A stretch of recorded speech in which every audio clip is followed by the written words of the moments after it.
자, 새로운 아침입니다. 금요일이고요. 하루하루가 빨리빨리 지나가네요. 사순절 기간에 우리 주님의 십자가와 또 고난, 또 영광스러운 부활을 우리 묵상하면서 더욱더 주님과 가까워지면 좋겠습니다. 마태복음 24장 29절에서 35절 말씀으로 오늘 귀한 교훈을 나눌 때 먼저 기도 제목 나누겠습니다. 따라하십니다. 세상의 질서가 흔들릴 때 주님의 재림을 바라보게 하시고 흔들리지 않는 말씀을 붙잡고 승리하게 하소서. 아멘. 사랑하는 성도 여러분, 우리는 모두 미래를 준비하며 살아가는 사람들입니다. 어려서부터 우리 자녀들이 이제 학교에 들어가면요, 시험을 준비하고 또 진로를 준비하고 또 직장을 준비하고 또 결혼을 준비하고 또 자녀를 낳으면 또 자녀들의 또 미래를 또 준비합니다. 그리고 현재보다 좀 더 나은 안정된 삶을 위해서 준비하고 더 나은 내일을 위해서 우리는 끊임없이 계획하고 대비를 합니다. 그런데 한 가지 잘 준비하지 않는 것이 있습니다. 그것은 이 땅에 다시 오실 주님을 맞이할 준비를 잘 하지 않는다는 것입니다. 사람들은 안일하게 생각하지요. 안 오실 거야. 아니, 아직은 안 오실 거야. 나는 아직 할 일이 많아. 지금 오시면 안 될 것 같은데. 또는 과연 오실까? 이렇게 과학이 발달한 시대에. 그러나 성경은 분명하게 말씀합니다. 주님은 반드시 다시 오신다고 약속하셨습니다. 이 약속이 안 지켜지면 성경에 나오는 모든 진리는 다 거짓입니다. 그러나 지금까지 성경에 나온 진리는 다, 예언은 다 성취되었습니다. 주님 오신다는 이 약속은 그 어떤 약속보다 성경에 많이 기록되어 있습니다. 그리고 그날은 우리가 생각하는 것보다 훨씬 더 가까이, 그리고 훨씬 더 갑작스럽게 우리에게 다가옵니다. 그래서 예수님은 오늘 본문에서 단순히 미래를 예언하신 것이 아니라 종말의 징조를 통해서 지금 우리가 어떻게 살아야 하는지를 가르쳐주고 계십니다. 감사하지 않습니까? 미래에 일어날 일이 이런 일이다 하면서 두려움을 주는 게 아니라 그것을 대비하게 하시는 주님의 따뜻한 배려입니다. 사랑하는 여러분, 성경적인 종말을 아는 사람은 오늘을 다르게 살아갈 수가 있습니다. 주님의 재림을 기다리는 사람은 삶의 방향이 달라집니다. 그리고 우리의 삶에 어떤 것을 정리하고 어떤 것을 붙잡아야 되는지를 분명히 알게 해줍니다. 오늘 이 말씀을 통해서 우리의 믿음과 삶이 다시 정렬되기를 주의 이름으로 축복합니다. 첫 번째로는요, 재림의 징조는 세상의 근본이 흔들릴 때라는 것입니다. 자, 29절 보세요. 그날 환란 후에 즉시 해가 어두워지며 달이 빛을 내지 아니하며 별들이 하늘에서 떨어지며 하늘의 권능들이 흔들리리라.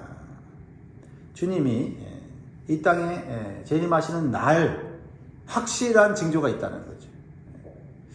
이 땅에 큰 환란이 지나간 후에 하늘에서 놀라운 변화가 일어났는데 해가 어두워지고 달이 빛을 잃고 별들이 쏟아진다. 떨어진다. 이거만큼 확실한 증거가 어디 있습니까? 근데 이것은요, 단순한 자연 현상의 변화가 아닙니다. 이것은 세상의 근본 질서가 흔들리는 사건이라는 거예요. 그렇죠? 별이 떨어지네, 해가 어두워지네, 달이 빛을 잃네. 이런 단순한 자연적인 현상이 아니라 그런 현상이 일어날 때 이 땅의 모든 질서, 체계는 무너지는 거 아닙니까? 그렇죠? 해만 없어져도 농사가 되겠습니까? 그러면 곡물이 생산되겠습니까? 그럼 판매가 이루어집니까? 유통이 이루어집니까? 그러면 돈을 버는 사람이 있습니까? 경제가 돌아갑니까? 이거는 세상의 질서가 완전히 깨지는 날이 바로 주님이 재림 직전에 일어난다라는 겁니다. 근데 사람들은 요즘 이렇게 생각하죠. 이 세상은 좀 혼란스러워도 이렇게 계속 갈 거야. 그래도 자연 질서와 기본적인 사회 시스템이 버텨줄 것이다 하면서 자연의 질서를 절대적으로 신뢰하고 사람들의 능력을 어느 정도 의지하고 살아갑니다. 근데 예수님은 그런 생각을 완전히 깨뜨리십니다. 그것도 흔들린다는 거예요. 어떻게 자연의 원리와 질서가 깨질 수 있어?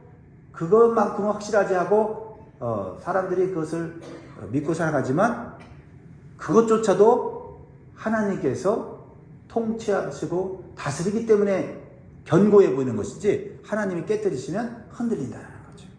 근데 주님이 오시는 그날에 사람들이 결국 흔들리지 않을 거라고 하고 믿고 살아간 것을 흔드신다라는 거예요. 여러분, 이것이 예수님의 재림의 징조입니다. 해도 흔들리고 달도 흔들리고 별도 흔들린다면 우리가 의지하고 있던 그 어떤 것도 절대적인 것은 아니다라는 거죠. 자, 그렇다면 우리는 무엇을 붙들고 살아가고 있습니까? 돈을 붙들고 살고 있습니까? 건강을 붙들고 살고 있습니까? 권력이나 힘이 있으면 괜찮을 거라고 생각하고 있지는 않습니까?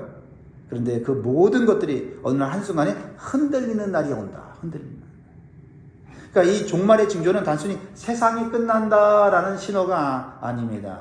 내가 무엇을 의지하고 지금까지 살았는가 하는 것을 증명하고 드러내는 순간인 거죠.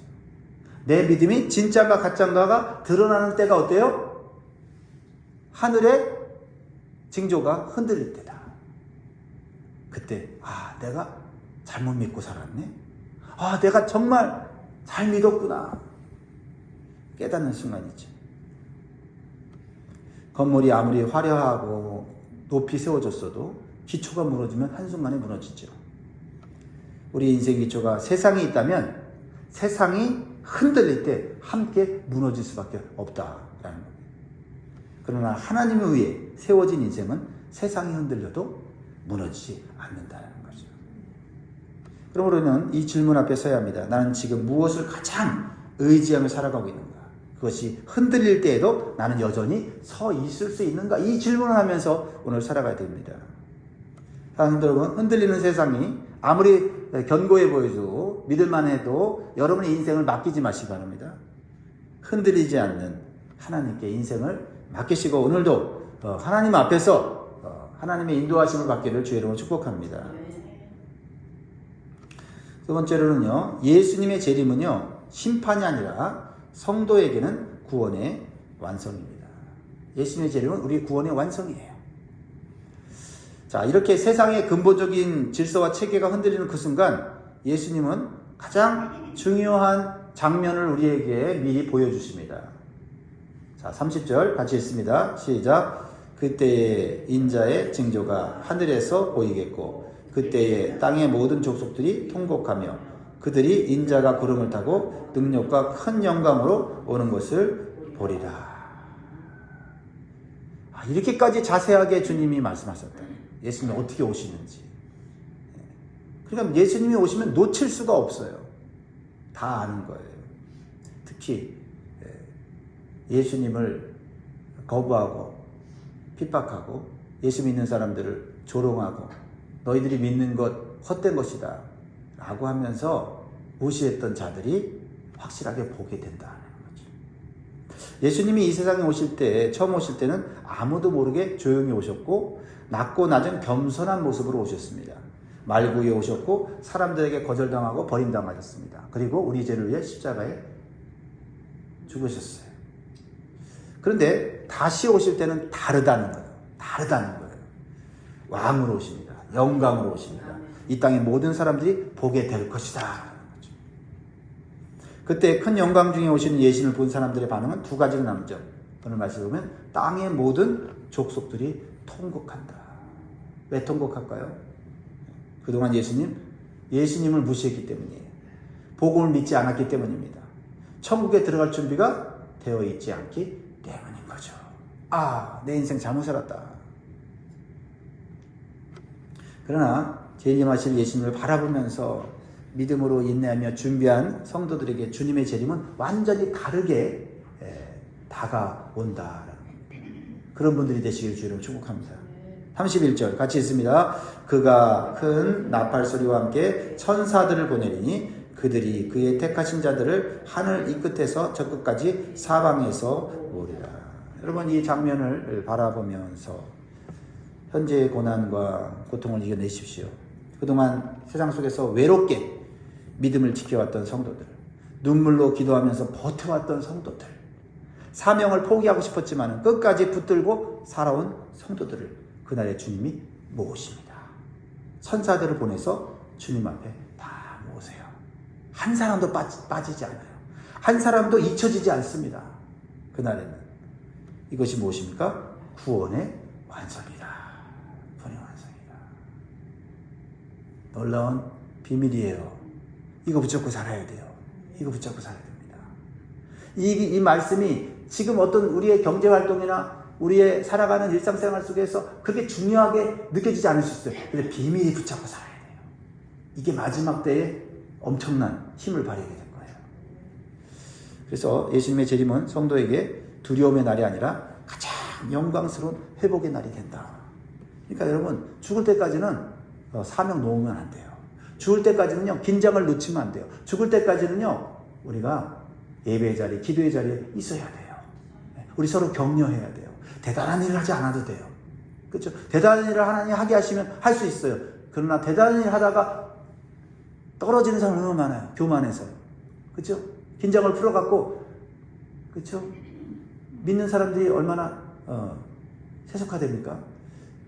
그런 거 바라지 마세요. 기도의 자리, 예배의 자리에서 내게 주어진 일 잘 감당하면서 세상으로 나아가지 않고 세상 거 의지하지 않고 주님 붙잡으면서 선을 행하며 가능하면 한 사람도 예수님 믿게 하고 천국 백성 되게 하는 일에 힘쓰다가 주님 맞이하면 좋겠습니다. 그러나 여러분 주님의 재림을 안일하게 생각하거나 그것이 없다라고 생각하는 사람들 그 편에 서지 마십시오. 주님을 기다리는 사람이 되시기 바랍니다. 여러분의 인생 최고의 날이 다가올 것입니다. 세 번째로는요. 징조를 보는 목적은 날짜 계산이 아니라 깨어 있음입니다. 징조를 보면서 성경 말씀대로 징조가 일어났네? 정말 마지막 때가 왔네? 어떡하지? 이게 아니라 깨어 있어야지. 주님 오실 때가 됐네? 준비해야지. 이런 생각을 자꾸 하라는 얘기죠. 자, 그게 이제 무화과 비유 얘기죠. 32절, 33절. 무화과 나무의 비유를 배우라. 그 가지가 연하여지고 잎사귀를 내면 여름이 가까운지를 아느니 이와 같이 너희도 이 모든 것을 보거든 인자가 가까이 곧 문 앞에 이런 줄 알라. 예수님께서 무화과 비유를 말씀하신 이유는 뭐예요? 우리한테는 좀 생소할지 모르지만은 이스라엘 사람들에게는 무화과 나무의 그 현상을 너무나 잘 알아요. 그게 이제 이스라엘 나라의 국화니까. 그래서 말씀하시는 거예요. 이제 무화과 나무가 이제 가지가 이제 부드러워지고 잎이 나기 시작하면은 이제 여름이 가까웠다는 증거거든요. 아, 여름 왔다. 옛날 사람들은 자연의 현상을 보고 계절을 추정했잖아요. 아, 여름이 가까웠구나. 그래서 예수님은 이 무화과 나무의 비유와 같이 종말의 징조를 미리 가르쳐 주면서 그 징조가 나타나면 아, 예수님이 가까웠다. 그것도 문 앞에 가까이 왔구나. 이거를 깨달으라는 거예요. 근데 여기서 우리가 조심해야 될 것이 있죠. 사람들은 이 말씀을 자꾸 이렇게 생각해요. 언제인가? 예수님 몇 월 며칠 몇 시에 오시는가? 거기에 초점을 맞춘다고. 그거 말씀하시는 게 아니에요. 예수님의 의도는 그게 아니에요. 언제 오셔도 맞이할 수 있도록 깨어있으라. 이 말씀인데 깨어있지는 않고 그냥 언제 오시나. 그러면 예수님 오실 준비를 못해요. 잠들 수 있어요. 오히려 잠들 수 있어요. 언제 오시나. 몇 년 뒤에 오신다고 언제 오실지 날짜를 막 세다가 지쳐갖고 잠들어 버릴 수도 있다. 그냥 항상 주님이 오실 때가 가까웠구나. 징조를 보면 더 경각심을 갖고 영적으로 깨어있는 거죠. 내가 해야 될 일을 하면서 말이죠.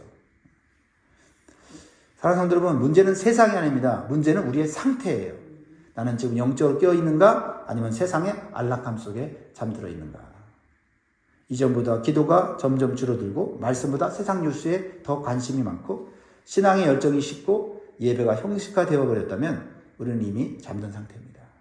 여러분, 세상에 이런 발달하는 문명들, 테크닉, 어떤 이 AI라든지 어떤 고도에 발달된 로봇, 이런 시대가 온다고 해서 여러분 마음이 느슨해지시면 안 돼요. 이럴 때일수록 주님의 오심을 더 갈망해야 될 줄 믿습니다. 이런 것들이 좋은 것 같지만요, 순식간에 사실 우리의 건강과 우리의 마음을 해하게 하는 거예요. 어제도 제가 어떤 뉴스를 보니까 스마트폰에 그 쇼트 있죠, 쇼트 영상. 그걸 아이들이 이제 어려서, 우리는 이제 나이 들어서 보니까 보다가 머리 아프다 하던데, 애들은 그 쇼트 영상을 이제 보면 1시간, 2시간 이제 가버리고 그러다 보면 어떤 현상이냐면 눈이 잘못된다는 거예요. 그리고 책을 읽지 못해, 어떤 문장을 읽지 못해요. 하도 짧은 거 5초짜리, 10초짜리 보다 보니까 읽지 못해요. 그래서 시각 역행 현상이 일어나갖고, 시각 역행. 이렇게 봐야지 글을 보고 이해를 하고 깨닫잖아요. 근데 눈이 여기 봤다, 저기 봤다, 여기 봤다. 그렇게 눈이 되더라고요. 깜짝 놀랐어요. 그래서 미국에서 캘리포니아에서는 16세 이하는 SNS를 못 보는 법을 추진한대요. 그러니까 이게 발달하고 뭔가 편리해지니까 사람들이 막 좋아하지만 결국 그게 다 우리에게 해가 되는 거예요. 다시 종이책으로 돌아가자, 이렇게 돌아가는 것을 원하고 이런 현상이 일어나는 거예요. 그러니까 여러분, 우리가 하나님이 우리에게 주신 이 하나님 말씀, 이게 진리예요. 이걸 붙잡고 살아야 돼요. 좀 길어졌는데 그렇습니다. 우리는 깨어있는 사람이 되어야 돼요. 삶의 작은 변화에도 민감해져야 되고 수시로 하나님 음성이 반응해야 돼요. 하나님 말씀 계속 이렇게 우리에게 들려지고 읽혀지고 한다는 이 자체를 감사해야 돼요. 왜? 자꾸 반복해야 돼요. 세상의 성공이 아니라 주님이 오실 것을 준비하는 삶을 살아가야 될 줄 믿습니다. 그래서 마지막 때 주님이 마지막으로 뭐라고 말씀하세요? 확실하게 도장을 찍는 말씀이 있죠. 34절 35절 같이 읽고 마무리합니다. 시작. 내가 진실로 너희에게 말하노니 이 세대가 지나가기 전에 이 일이 다 일어나리라. 천지는 없어질지언정 내 말은 없어지지 아니하리라. 여러분, 천지가 없어진다는 게 말이 됩니까? 근데 없어진다는 거를 우리가 말씀 통해서 깨달았어요. 해와 달과 별이 흔들린다고 한다면 우리의 머릿속에 흔들리지 않을 거라고 하는 그 생각을 버려야 된다는 거예요. 다 흔들려요. 근데 어제 하나님의 말씀만큼 흔들리지 않는다고 오늘 도장 찍으셨잖아요. 그러니까 너무나 감사한 게, 우리가 이 흔들릴 세상 가운데 어떤 거 조금 붙잡고 10년 가고 어떤 거 조금 붙잡고 20년 가고 이렇게 사는 게 아니라 진짜 끝까지 영원토록 붙잡을 말씀을 우리에게 주신 것 감사해야 될 점 있습니다. 그렇습니다. 예수님이 오늘 우리를 두렵게 하시려고 이 말씀 주신 것이 아닙니다. 영원한 생명의 길을 보여주시려고 주신 줄 믿습니다. 사랑하는 성도 여러분, 주님은 반드시 오십니다. 오셔야 합니다. 그래야만 이 세상의 공의와 정의가 살아납니다. 그리고 우리가 고생스럽게 정말 모든 걸 절제하면서 사명을 감당하는 거, 이거 의미가 있는 거예요. 할렐루야.